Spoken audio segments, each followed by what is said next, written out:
നമസ്കാരം. മലയാളി വാർത്ത ഇൻസൈഡിലേക്ക് സ്വാഗതം. പശ്ചിമേഷ്യ വീണ്ടും യുദ്ധഭീതിയുടെ നിഴലിലാണ്. ഏപ്രിൽ 1 ദമാസ്കസിലെ തങ്ങളുടെ എംബസി വളപ്പിൽ ഇസ്രയേൽ നടത്തിയ വ്യോമാക്രമണത്തിൽ 2 ജനറൽമാരും മറ്റ് നിരവധി ഇറാനിയൻ ഉദ്യോഗസ്ഥരും കൊല്ലപ്പെട്ടതിന് മറുപടിയായാണ് ഇറാൻ ആക്രമണം നടത്തിയത്. ഇസ്രയേലും ഇറാൻ പിന്തുണയുള്ള പലസ്തീൻ തീവ്രവാദി സംഘടനയായ ഹമാസും തമ്മിലുള്ള യുദ്ധത്തിൽ 6 മാസത്തിലേറെയായി മിഡിൽ ഈസ്റ്റിൽ ഉടനീളം ആക്രമണങ്ങൾ പൊട്ടിപ്പുറപ്പെടുന്നത് പതിവായിട്ടുണ്ട്. എന്നാൽ ഇസ്രയേലും ഇറാനും തമ്മിൽ നേരിട്ടുള്ള ഒരു യുദ്ധം ഒഴിവാക്കാൻ നയതന്ത്രജ്ഞർ ശ്രമിക്കുകയായിരുന്നു. ഇക്കഴിഞ്ഞ ഡിസംബറിൽ ഗാസയിൽ ഹമാസ് ഇസ്രയേൽ യുദ്ധം മുറുകിക്കൊണ്ടിരിക്കെ ഇറാൻ റവല്യൂഷണറി ഗാർഡിലെ മറ്റൊരു സീനിയർ ജനറലും മിസൈൽ ആക്രമണത്തിൽ കൊല്ലപ്പെടുകയുണ്ടായി. ഇസ്രയേലിനെയാണ് ഇറാൻ കുറ്റപ്പെടുത്തിയത്. കനത്ത തിരിച്ചടി ഉണ്ടാകുമെന്ന് അപ്പോഴും ഇറാൻ പ്രഖ്യാപിച്ചിരുന്നുവെങ്കിലും ഭയപ്പെട്ടിരുന്നതുപോലെയുള്ള നടപടികളൊന്നും തന്നെ ഉണ്ടായില്ല. വിവിധ വർഷങ്ങളിലായി ഇറാന്റെ 5 ഉന്നത ആണവ ശാസ്ത്രജ്ഞർ വധിക്കപ്പെട്ടതിനും ഉത്തരവാദിയായി ഇറാൻ കുറ്റപ്പെടുത്തിയിരുന്നത് ഇസ്രയേലിനെ തന്നെയാണ്. പതിവ് പോലെ ഇസ്രയേൽ അത് നിഷേധിക്കുകയോ സ്ഥിരീകരിക്കുകയോ ചെയ്തിരുന്നില്ല. ഇതിനും സമാനമായ തോതിലുള്ള തിരിച്ചടിക്ക് ഇറാൻ മുതിരുകയുണ്ടായില്ല.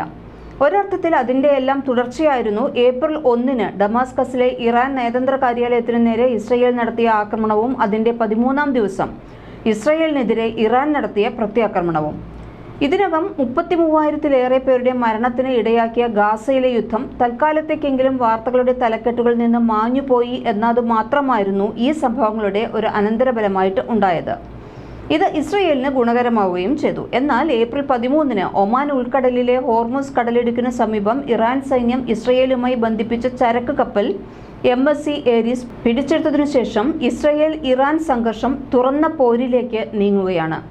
ഇസ്രയേലിന് നേരെ ബാലിസ്റ്റിക് മിസൈലുകളും ഡ്രോണുകളും ഉപയോഗിച്ചാണ് ഇറാന്റെ ആക്രമണം. ഇസ്രയേലിലെ പ്രത്യേക കേന്ദ്രങ്ങൾ ലക്ഷ്യമിട്ട് ഡസൻ കണക്കിന് ഡ്രോണുകൾ വിക്ഷേപിച്ചതായി ഇറാൻ അറിയിച്ചു. 20 കിലോഗ്രാം സ്ഫോടക വസ്തുക്കൾ വഹിക്കാൻ ശേഷിയുള്ളതാണ് ഡ്രോണുകൾ.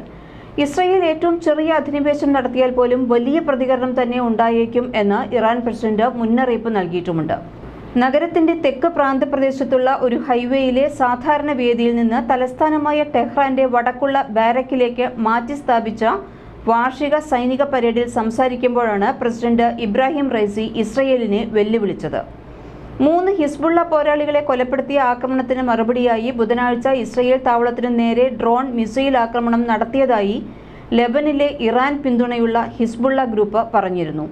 അയ്യൻബാലിലും ഷഹാബായിലും നിരവധി പേരെ വധിച്ചതിന് മറുപടിയായി വടക്കൻ ഇസ്രായേലിലെ സൈനിക രഹസ്യാന്വേഷണ കമാൻഡ് സെന്ററിന് നേരെ ഹിസ്ബുള്ള ഗൈഡഡ് മിസൈലുകളും സ്ഫോടനാത്മക ഡ്രോണുകളും ഉപയോഗിച്ച് സംയുക്ത ആക്രമണവും നടത്തിയിട്ടുണ്ട്. ഇറാനിൽ നിന്നും സഖ്യരാജ്യങ്ങളിൽ നിന്നുമാണ് ഡ്രോൺ തൊടുത്തത്. ഇസ്രയേൽ സേന ഡ്രോൺ മിസൈൽ ആക്രമണം സ്ഥിരീകരിച്ചിട്ടുമുണ്ട്. കനത്ത തിരിച്ചടി തന്നെ ഉണ്ടാകുമെന്ന് ഇസ്രയേൽ ഇപ്പോൾ മുന്നറിയിപ്പ് നൽകിയിരിക്കുകയാണ്. ആക്രമണത്തെ നേരിടാൻ ഇസ്രയേൽ തയ്യാറാണ് എന്ന് പ്രധാനമന്ത്രി ബെഞ്ചമിൻ നെതന്യാഹു അറിയിച്ചു. ആക്രമണ സാധ്യത കണക്കിലെടുത്ത് ഇസ്രയേലിലെ എല്ലാ സ്കൂളുകളും അടച്ചു. രാജ്യമെങ്ങും യുദ്ധഭീതിയാണ് ഇപ്പോൾ നിലനിൽക്കുന്നത്. ജോർദാനും ഇറാനും ലെബനോനും വ്യോമമേഖല അടച്ചു. ഇസ്രയേൽ വ്യോമമേഖലയും വിമാനത്താവളവും അടച്ചു. അതേസമയം സ്ഥിതി വിലയിരുത്തുകയാണെന്നാണ് അമേരിക്കൻ പ്രസിഡന്റ് ജോ ബൈഡൻ അറിയിച്ചത്.